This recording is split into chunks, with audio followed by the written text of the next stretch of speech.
Hello, আসসালামু আলাইকুম। জি, আমি বঙ্গবন্ধু গেরিলা বাহিনীর প্রধান বলছিলাম। বঙ্গবন্ধু গেরিলা বাহিনীর প্রধান বলছিলাম। বঙ্গবন্ধু গেরিলা বাহিনীর প্রধান বলছিলাম আমি। আচ্ছা, ঠিক বলেন। জি, ভিডিও ফুটেজে দেখা যাচ্ছে আপনি একটা ছেলেকে গুলি করেছেন, আমাদের এক সহযোদ্ধা ভাইকে। আচ্ছা, আপনার এটা কি আপনাকে সরকার নির্দেশনা দিয়েছিল গুলি করার জন্য ওকে ব্যক্তিগতভাবে? আপনি কথাগুলো বলে শেষ করেন, তারপর আমি বলবো, আমার কথাটা সুন্দরভাবে শুনবেন। দ্বিতীয়ত হচ্ছে আপনি যেভাবে ওকে থাপড়াইতে থাপড়াইতে আপনার ফোর্স সহ যেভাবে নিচ্ছিলেন, একটা কথা মনে রাখবেন, এটা গোপালগঞ্জ। আপনাদের শত শত সহযোদ্ধাদেরকে মারছে, আপনারা কেউ প্রতিবাদ করেন নাই। আপনাদেরকে যেভাবে গণহত্যা করেছে এই জামাত শিবিরের রাজাকারের বাচ্চাগুলা, আপনারা কোন 10 জন পুলিশ একসাথে প্রতিবাদ করেন নাই যে কেন আমাদের সহযোদ্ধাদেরকে মারা হয়েছে। অর্থাৎ বঙ্গবন্ধু গেরিলা বাহিনী 71-এর চেতনায় নতুন করে গঠন করা হয়েছে মাননীয় প্রধানমন্ত্রীর নির্দেশনা অনুযায়ী। আমরা শুধুমাত্র নেত্রীর নির্দেশনার জন্য অপেক্ষা করছিলাম, এখন আমাদের দেওয়ালে পিঠ থেকে গেছে। আপনারা যারা প্রশাসনে যারা আছেন, আমি মনে করি হিজলা হিসেবে এরা আছেন। কেন আছেন? এত অন্যায়, এত অবিচার, মবের শিকার কোনোদিন বাংলাদেশের ইতিহাসে হয় নাই, 71-এ ছাড়া। ঠিক 71-এর পুনরাবৃত্তি এখন হচ্ছে।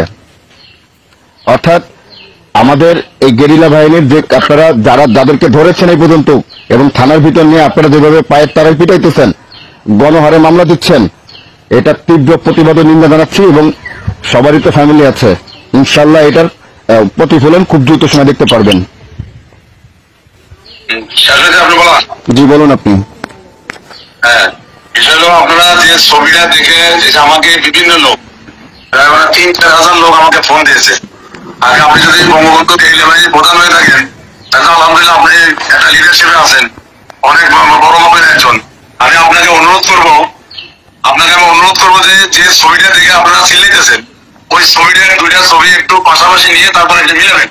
যে আমার ছবিটা ওখানে যেভাবে পেশ করা হয়েছে, আর যে অফিসারটা ওখানে দেখলেন যে ট্রেনে নিয়ে যাচ্ছে, তার কাঁধে দেখবেন যে 2টা স্টার আছে, 2টা স্টার। আর আমি এজ এ ওসি হিসেবে আমার কাঁধে দেখবেন একটা টিপস বা বল্টু বলি আমরা, একটা বল্টু আছে।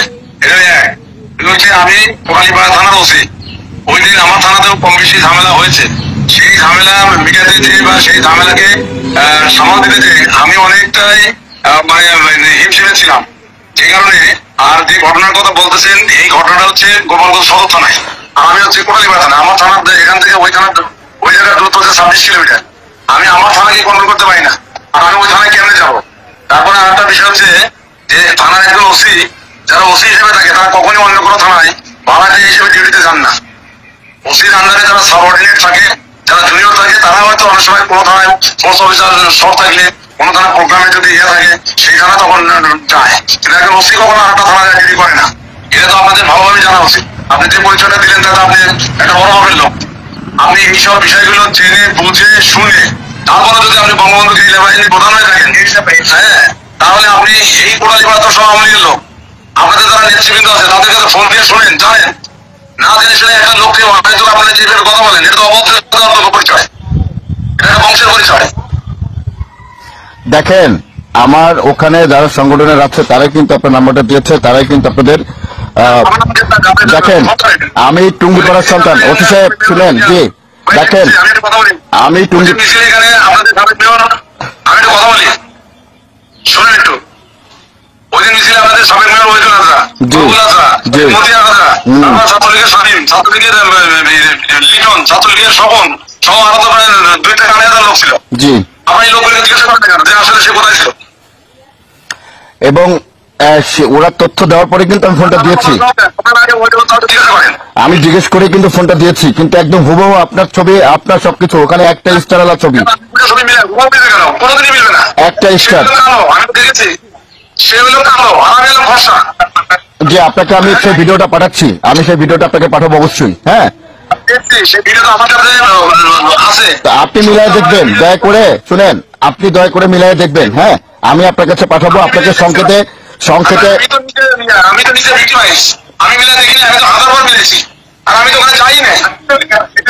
আমাদের 100 জনের মধ্যে 90 জনই বলেছে হ্যাঁ এটাই। কে বলছে?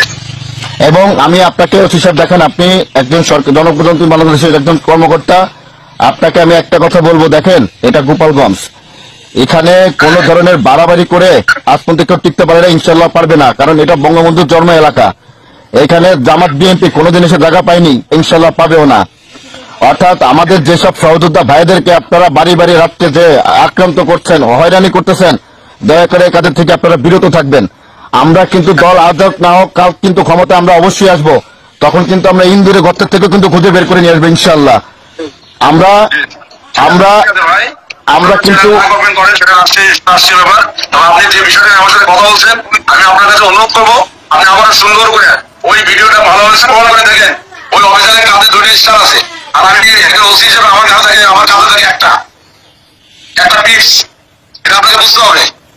আমি তো ভাবছিলাম যে আপনি বঙ্গবন্ধু বিজেপি বাহিনী প্রধান, তাই আমি তো অনেক বড় ভাবে একজন। এই যে শুনেন ওসি সাহেব, আপনি ক্রিটিসাইজ করে কথা বলবেন না।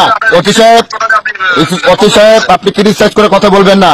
আমি বঙ্গবন্ধু গেরিলা বাহিনীর প্রধান কিনা প্রধান, আপনি যদি আমাদের সিনিয়র নেতৃবৃন্দের সাথে কোন ধরনের কথা বলে থাকেন বা জেনে থাকেন, খোঁজ খবর নিয়ে দেখবেন। আপনি তো বললেন না না, আপনি কেন বললেন তাহলে? বঙ্গবন্ধু গেরিলা প্রধান হয়ে যদি থাকেন তাহলে তো আপনি এটাই সাইজ করেছেন আমাকে। আপনি জানেন আমি সারা বাংলাদেশে, শুনেন অতি সাহেব, সারা বাংলাদেশে গেরিলার কমিটি করা আছে। অতি সাহেব, সারা বাংলাদেশে গেরিলার কমিটি করা আছে। একটা কথা মনে রাখবেন, ৭১-এর চেতনা কিন্তু গেরিলা বাহিনী করা আছে। আমরা কিন্তু পুনরায় স্বাধীনতা ফিরিয়ে আনবো, এই রাজাকারকে মুক্ত করে ছাড়বো। আপনি রাজাকারের পক্ষে যতই কথা বলেন না কেন, ছাপাই যান না কেন, অতি সাহেব দেখেন, আপনাকে ভদ্রবাচা এখনো বলছি আমি, আমার কোন লোক যদি অ্যারেস্ট হয় আজকে রাতে, দেখেন অতি সাহেব, আইন ভালো করে আমরা জানি, আইন আমরা ভালো করে জানি। না না, আপনার তো নির্বিচার লোকদেরকে আপনারা অ্যারেস্ট করতেছেন। দেখেন সবার কিন্তু ফ্যামিলি আছে। ওসি সাহেব আপনাকে একটা কথা বলি আমি, সবার কিন্তু ফ্যামিলি আছে ওসি সাহেব, সবার কিন্তু ফ্যামিলি আছে, এটা মাথায় রাখবেন। ঠিক আছে, হ্যাঁ মিলে